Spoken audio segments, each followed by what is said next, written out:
Professor Jayashankar sir సేవలు మరవలేనివి. Professor Jayashankar sir జీవితకాలం పాటు తెలంగాణ రాష్ట్ర సాధన కోసం ఆయన పనిచేశాడు. అట్లాగే కేసీఆర్ వెన్నంటే ఉండి తెలంగాణ ప్రజల్లో కేసీఆర్ నాయకత్వంలో ఉద్యమ స్ఫూర్తిని రగిలించాడు. ఉద్యమ స్ఫూర్తికి ఆయన ఒక దివిటిగా నిలబడ్డాడు. ఇవన్నీ అటు ఢిల్లీలో, ఇటు హైదరాబాద్‌లో బీఆర్ఎస్ పార్టీ నాయకులు చేసిన ప్రకటనలు, ప్రసంగాలు. తెలంగాణ సిద్ధాంతకర్త ప్రొఫెసర్ జయశంకర్ సార్ జయంతి సందర్భంగా అటు ఢిల్లీలో, ఇటు హైదరాబాద్‌లో కూడా బీఆర్ఎస్ నాయకులు ప్రొఫెసర్ జయశంకర్ సార్‌ను పొగుడుతూ, ఆయనను ఆకాశానికి ఎత్తుతూ ఇవన్నీ చేశారు ఇవన్నీ. ఏది జయశంకర్ సార్ అద్భుతం, జయశంకర్ సార్ అట్లా, జయశంకర్ ఇట్లా. అసలు నిజానికి అసలు ప్రొఫెసర్ జయశంకర్ సార్ గనక బతికుంటే ఆయన ఎక్కడ ఉండేవాడో జస్ట్ ఆలోచన చేయండి. నాకు తెలిసి ఆ 10 ఏళ్లలో అంటే బీఆర్ఎస్ హయాంలోనే ఆయన బహుశా ఆయనను అరెస్ట్ చేసి చెత్తగూడలోనో లేకుంటే చట్టపల్లిలోనో ఉంచేవాడు అనుకుంటా. బహుశా ఆల్మోస్ట్ అంటే ఆయన పైన ఏదో దేశద్రోహం కేసు ఏదో కేసు పెట్టేసి. ఎందుకంటే కోదండరాం గురించి మనం చూసాం.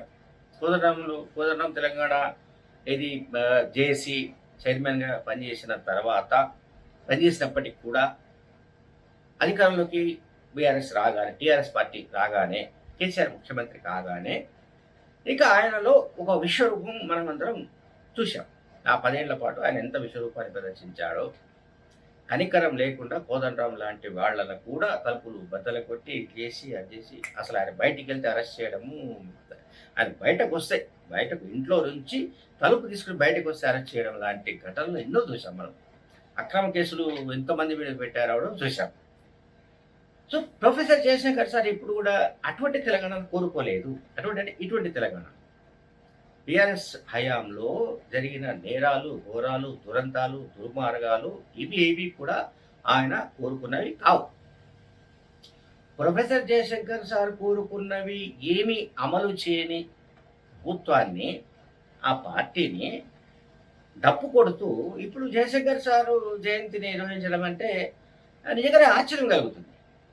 ఎవరైనా సరే ఒక మనిషి గురించి ఆయనను స్మరించుకోవాలంటే ఆ మనిషి సిద్ధాంతాలు ఏంటి, ఆ మనిషి ఏం కోరుకున్నాడు, ఆ మనిషి ఏం చేయాలని కోరుకున్నాడు అనే దానికి సంబంధించి నిజంగానే మీకు చిత్తశుద్ధి ఉండి మీరు కనుక అది ఇంప్లిమెంట్ చేసి ఉంటే అది మీరు ఆయనను స్మరించుకున్న, ఆయనను కొనియాడిన అర్థం ఉంది. ప్రొఫెసర్ జయశంకర్ సార్ అనుకున్న దానికి, ఆయన చెప్పిన దానికి కాంట్రాస్ట్‌గా పూర్తి విరుద్ధంగా పాలన సాగించి, ఆ పాలనలో అనేక దుర్మార్గాలన్నీ ఇప్పుడు బయటకొస్తుంటే, మళ్ళీ జయశంకర్ సార్ జయంతి జరుపుకోవడానికి వాళ్ళే ముందుంటున్నారు. ఎవరు? ఈ బీఆర్ఎస్ పార్టీ వాళ్ళే. అయితే ఇప్పుడు బీఆర్ఎస్ పార్టీలో ఉన్నారా? లేకపోతే బీఆర్ఎస్ పార్టీ బయట ఉన్నారా? ఎట్లా ఏంటనేది మనకు కొంత అనుమానాస్పదంగా ఉండొచ్చు. కానీ బీఆర్ఎస్ పార్టీ ఎమ్మెల్సీగా ఉన్నందున బీఆర్ఎస్ పార్టీ అని చెప్పాలి లెక్క ప్రకారం. బీఆర్ఎస్ పార్టీ ఎమ్మెల్సీగా ఉన్న కవిత, ఆమె కూడా ప్రొఫెసర్ జయశంకర్ సార్ జయంతిని నిర్వహిస్తూ ఆమె సామాజిక తెలంగాణ గురించి మాట్లాడారు. సామాజిక తెలంగాణ సాధించడానికి ఒక విప్లవం రావాల్సి ఉందని చెప్పారు ఆమె. సామాజిక తెలంగాణ విప్లవాన్ని తీసుకురావడానికి తాను మడమ తిప్పకుండా పోరాడతారని ఆమె ఒక శపథం చేశారు. నిజంగానే ప్రొఫెసర్ జయశంకర్ సార్ చాలా సందర్భాల్లో తెలంగాణ రాష్ట్రం ఏర్పడక ముందు ఆయన చెప్పిన విషయాలు ఏమిటి? తెలంగాణ రాష్ట్రం ఏర్పడినా కూడా సామాజిక తెలంగాణ కోసం ఉద్యమించాల్సి ఉంది, సామాజిక తెలంగాణ కోసం ఉద్యమం చేయవలసిన అవసరం ఉంటుంది అని చెప్పాడు ఆయన, జయశంకర్ సార్. అట్లాగే వెనుకబడిన తరగతుల కోసం కూడా ఉద్యమం చేయాల్సి ఉంటుందని చెప్పాడు. ఆయనకు ముందు తెలుసు తెలంగాణ రాష్ట్రం ఏర్పడిన తర్వాత కూడా అగ్ర కులాల చేతుల్లోకే తెలంగాణ వెళ్ళిపోతుందని, అగ్ర కులమైన ఒక కులం చేతిలో తెలంగాణ బందీ అయిపోతుందని ముందే కనిపెట్టాడు. అందువల్లనే అటువంటి వ్యాఖ్యలు చేశాడు ఆయన బహిరంగంగా వ్యాఖ్యలు చేశాడు. తెలంగాణ రాష్ట్రం ఏర్పడినంత మాత్రానే, అంటే భౌగోళిక తెలంగాణ ఏర్పడినంత మాత్రానే అంటే ఇళ్ళకగానే పండుగ కాదు, సామాజిక తెలంగాణ కూడా రావాలి. సమాజంలో అందరికీ, అన్ని వర్గాలకు రాజకీయ అధికారంలో వాటా రావలసిందే. ఈ రకమైన అంటే ఇది సమాజంలో అసమానతలు ఉండకూడదు. ఇవన్నీ కూడా ఆయన మాట్లాడాడు. వాటన్నిటికి విరుద్ధంగా బీఆర్ఎస్ ప్రభుత్వం వ్యవహరించిన సంగతి నేను మళ్ళీ కొత్తగా చెప్పాల్సిన పని లేదు. ఆ పనంతా ఇప్పుడు ఎమ్మెల్సీ కవిత చేస్తుంది. కవిత జయశంకర్ సార్ ఏవి విషయాలైతే చెప్పాడో వాటిని ఆమె మళ్ళీ రిపీట్ చేశారు. జయశంకర్ సార్ ఏదైతే చెప్పాడో, ఏది సామాజిక తెలంగాణ కోసం ఉద్యమం చేయాల్సిన పరిస్థితులున్నాయి ఆమె చెప్పారు అని చెప్పారు. ఎవరు? కవిత. అట్లాగే ప్రపంచీకరణ కావచ్చు, కార్పొరేట్స్, కంపెనీలు ఉధృతమైన నేపథ్యంలో సహజంగానే వృత్తి పనులు ఇవన్నీ కూడా కనుమరుగైపోతున్న ఒక దశ వచ్చినందున సామాజిక విప్లవం రావాల్సిందేనని అప్పట్లోనే జయశంకర్ సార్ ఆకాంక్షించారు. అప్పట్లో తెలంగాణ రావడానికి ముందంటే 2014కి ముందే. కనుక ఆయన స్ఫూర్తితో నేను సామాజిక తెలంగాణ కోసం పోరాడుతా అని కవిత అంటున్నారు. అంటే భౌగోళిక తెలంగాణ వచ్చింది కానీ సామాజిక తెలంగాణ రాలేదు. అట్లాగే సమాజంలో అన్ని స్థాయిల్లో కూడా అసమానతలు ఉన్నాయి. అవి ఆర్థిక అసమానతలు కావచ్చు, రాజకీయ అసమానతలు కావచ్చు, సామాజిక అసమానతలు కావచ్చు. ఈ 3 రంగాల్లో సామాజిక, రాజకీయ, ఆర్థిక రంగాల్లో అసమానతలు ఉన్నంత కాలం సామాజిక తెలంగాణ రానట్లేనన్నది ఒక థియరీ ఉంది ఆల్రెడీ. ఆ థియరీనే ఇప్పుడు కవిత పాయింట్అవుట్ చేస్తున్నారు. ఇది ముమ్మాటికి బీఆర్ఎస్ పార్టీ లైన్కు విరుద్ధమైనది. ఎందుకు విరుద్ధమైనదంటే ఇప్పుడు జయశంకర్ సార్ జయంతి కార్యక్రమంలో కూడా ఈ సామాజిక తెలంగాణ గురించి ఎవరు మాట్లాడలేదు. దేశపాతి శ్రీనివాస్ మాట్లాడలేదు, సిరికొండ మధుసూదనాచారి మాట్లాడలేదు, దేవి ప్రసాద్ మాట్లాడలేదు, ఎవరు కూడా మాట్లాడినట్టు మనకి ఇక్కడ కనిపించలేదు. పత్రికల్లో కూడా వార్తలు లేవు. సరే, కేటీఆర్ వాళ్ళంటే ఎట్లాగూ మాట్లాడారు. వాళ్ళు సామాజిక తెలంగాణకు వ్యతిరేకమని మనం అనుకోవాలో ఏమో మనకు తెలియదు. హరీష్ రావు కానీ, కేటీఆర్ కానీ అటువంటి వాళ్ళు ఎవరు సామాజిక తెలంగాణ గురించి మాట్లాడుతున్న దాఖలాలు లేవు. మాట్లాడిన దాఖలాలు కూడా లేవు. లేకుంటే ఆల్రెడీ సామాజిక తెలంగాణ సాధించేసామని కూడా వాళ్ళు అనుకుంటూ ఉండొచ్చు. మళ్ళీ ఇదొక యాంగిల్ ఉంది. కేసీఆర్, కేటీఆర్, హరీష్ రావు ఈ ముగ్గురు అని మనం తెలంగాణ సాధించేసాము, సామాజిక తెలంగాణ సాధించేసాము, మళ్ళీ సామాజిక తెలంగాణ ఏందా, వీళ్ళకి ధమాక్ ఉందా లేదా, అసలు వీళ్ళు చదువుకున్న వాళ్ళ కాదా? మనము ఎంతో కష్టపడి తెలంగాణ రాష్ట్రాన్ని సాధించుకున్నాము అంటేనే సామాజిక తెలంగాణ వచ్చేసినట్టే కదా.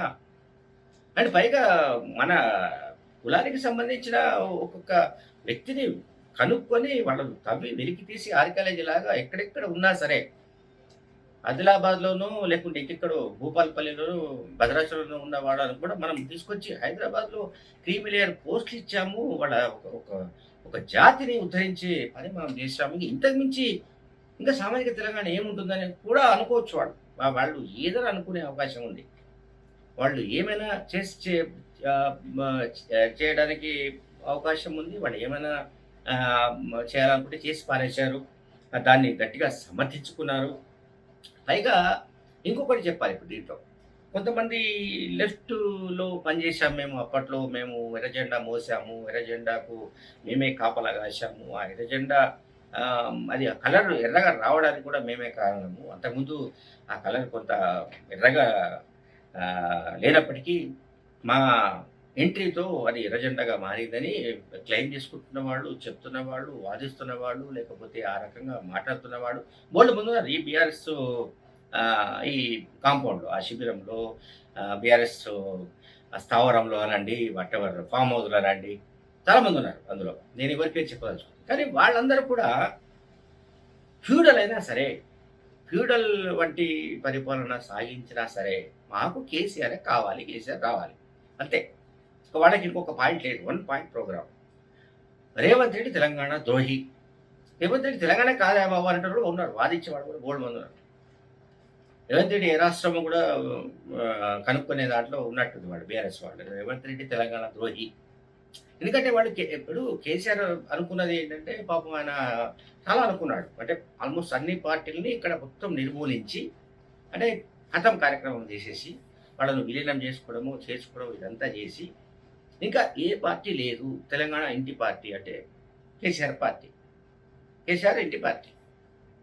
కేసీఆర్ ఇంటి పార్టీ కదా. కేసీఆర్, కేటీఆర్, హరీష్ రావు, లేకపోతే కవిత, సంతోష్ వీళ్ళంతా ఒక ఇంటి మనుషులే. కనుక ఇంటి పార్టీ అంటే అది తెలంగాణ ఇంటి పార్టీ, తెలంగాణ ప్రజల పార్టీ అని వాళ్ళు చాలా గొప్పగా నిర్వచనం ఇస్తారు. దాన్ని గొప్పగా వాళ్ళు దాన్ని ఎలాబరేట్ చేసి మాట్లాడడానికి కూడా ప్రయత్నిస్తారు.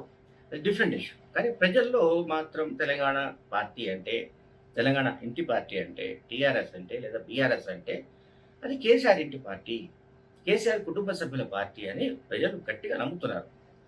అందువల్లనే ఆ కుటుంబానికి సంబంధించిన అహంకారాన్ని దాన్ని ఆహ్, అహంకారం వెన్ను విరవడం విరిచేయడానికే వాళ్ళ వెన్ను విరిచి పారేయడానికి వాళ్ళు ఆ పార్టీని మొత్తం తీసుకెళ్ళి ప్రతిపక్షంలో నెట్టి పారేశారు. ఓకే. కానీ ఇప్పుడు జయశంకర్ సార్ లాంటి వాళ్ళను అడ్డం పెట్టుకొని ఆయన జయంతినో, వర్ధంతినో వచ్చినప్పుడు గొప్ప సారు జయశంకర్ లేకపోతే తెలంగాణ ఎక్కడిది. అసలు జయశంకర్ సార్ అట్లా ఇట్లా అని మాట్లాడుతున్న వీళ్ళు జయశంకర్ సార్ ఆలోచనలకు విరుద్ధంగా పనిచేసిన వాళ్ళే. జయశంకర్ సార్ ఏమనుకున్నాడో దానికి వ్యతిరేకంగా వ్యవహారం నడిపిన వాళ్ళే. వాళ్ళు ఇప్పుడు జయశంకర్ సార్‌ను పొగడడం అనేది మనందరికి నిజంగానే ఆశ్చర్యం కలిగించే పరిణామాలు.